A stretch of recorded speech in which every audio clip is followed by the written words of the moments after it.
In 2010, Amazon was creating an e-book monopoly. Until Steve Jobs stopped them in their tracks.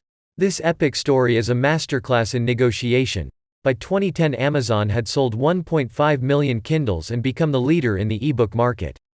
At the same time, Apple was preparing to launch the iPad, where they planned to sell e-books. With 120 million paying customers on the iTunes platform, Jobs believed they had unmatched distribution. Plus, the iPad had capabilities far beyond e-books, while the Kindle didn't. With a better product, Jobs thought Apple could do to publishing what it had done to the music industry. Dominate it. But there was one problem. Amazon had a deal with the 6 largest book publishers to wholesale titles at $13 per each. Then they sold them to consumers at $9.99. A $3 loss per copy. The alleged plan was to prevent competition by selling at a loss. Then use leverage to get better terms with publishers. Jobs viewed Amazon's sell-below-cost strategy as predatory and was determined to stop it.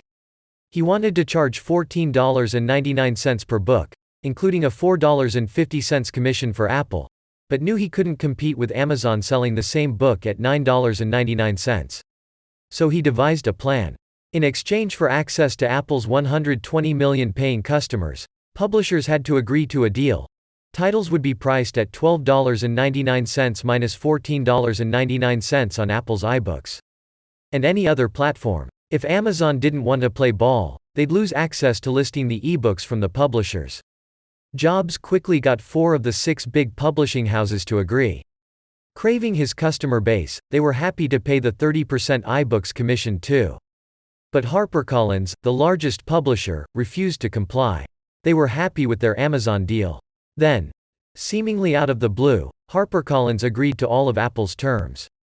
The deal was finalized on January 26, 2010, only one day before the iPad release.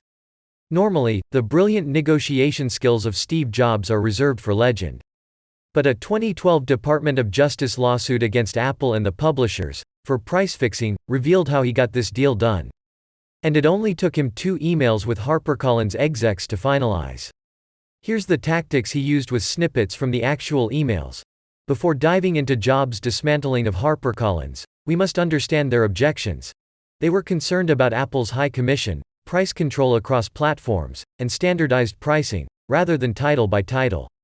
So, here's what Jobs did to get his deal. Number 1. Made it a win-win. Jobs explained that it's in HarperCollins' best interest for Apple to make money selling ebooks. Without a profit, why would any company, Apple or Amazon, continue to do the business with HC in the long run? Jobs masterfully positions his profit as a win for HC and the creators too. Apple will use their profits to reinvest to improve the ebook experience business for their shared customers. It also subtly casts doubt onto Amazon's motives. Why would they do it at a loss? Number 2. Invoke loss aversion. It took Amazon 18 months to sell 1 million plus Kindles. But Apple will smash that in just weeks. Since a loss hurts more than a win feels good, Jobs positioned not working with Apple as a major loss for HC. HC's biggest risk was being sidelined for the ebook revolution. They'd lose their position as the leading publisher in the world. He used data and social proof to drive his point. This makes it more meaningful than his word alone. Number 3. He created leverage. Before going after the biggest publisher HarperCollins, he signed deals with 4 other large publishers. This plainly shows Apple did not need HC, though they'd love to have them. Jobs adds another layer by suggesting the second-tier publishers will jump at the opportunity. This leaves the HC execs asking, will future authors want to publish with HC if we don't have access to the iBook store? The power of leverage, distribution is real. Number 4. Jobs was willing to walk away. He did not bend to any of HarperCollins' demands and even stated he wasn't willing to build the ebook business without a solid foundation. He knew with a $9.99 price point there wasn't enough profit for sustainability. In 2016, Apple and the publishers were found guilty of price fixing and forced to pay over $450 million in restitution to consumers. Apple claimed they were trying to prevent an antitrust violation, monopoly, by Amazon. While it may be true, breaking the law is never okay. Rather than judge the ethics, this thread aims to highlight the methodical negotiation tactics of business titans.